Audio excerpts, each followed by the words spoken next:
జగన్నాథుని రత్న భండార్ మూడో గదిలో ఏముంది? ఒడిశా. ఒడిశాలోని పూరి జగన్నాథుడి రత్న భాండాగారం నిధి లెక్కింపు మరింత ఆలస్యం కానుంది. భాండాగారం మూడో గది తాళం తెరుచుకోకపోవడంతో కట్టర్స్ సాయంతో తెరిచినట్లు అధికారులు తెలిపారు. గది లోపలికి వెళ్లకుండా కొత్త తాళం వేసినట్లు చెప్పారు. మూడో గదికి మళ్లీ సీల్ వేశారు. కమిటీ మీటింగ్ తర్వాత మళ్లీ గది తలుపులు తెరుస్తామని ప్రకటించారు. మిగిలిన 2 గదుల్లో దేవుడికి రెగ్యులర్గా ఉపయోగించే బంగారాన్ని లాకర్లో భద్రపరిచినట్లు తెలిపారు.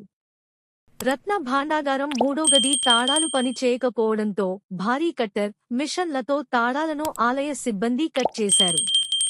కాగా సమయాభావంతో గది తలుపులకు కొత్త తాళం అమర్చింది హైలెవెల్ కమిటీ. జూలై 15 రథయాత్ర తిరుగు ప్రయాణం ఉండటంతో తాత్కాలికంగా రత్న భాండాగారం మదింపు కార్యక్రమం నిలిపివేశారు.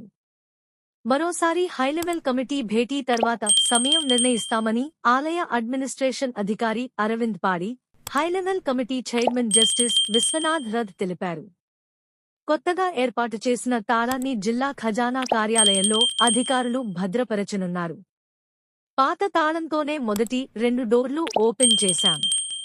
మూడో డోర్ ఓపెన్ చేసే ప్రయత్నం చేసినా ఓపెన్ కాలేదు. దాంతో భారీ కట్టర్ల సాయంతో లాక్ కట్ చేశాం. లాక్ కట్ చేసిన తర్వాత సమయం మించిపోయింది.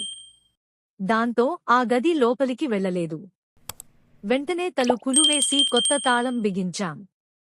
ఆ తాళాన్ని భద్రపరిచాం అని అధికారులు తెలిపారు.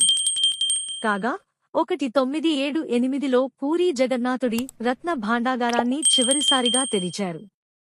70 రోజుల పాటు సంపద లెక్కింపు జరిగింది.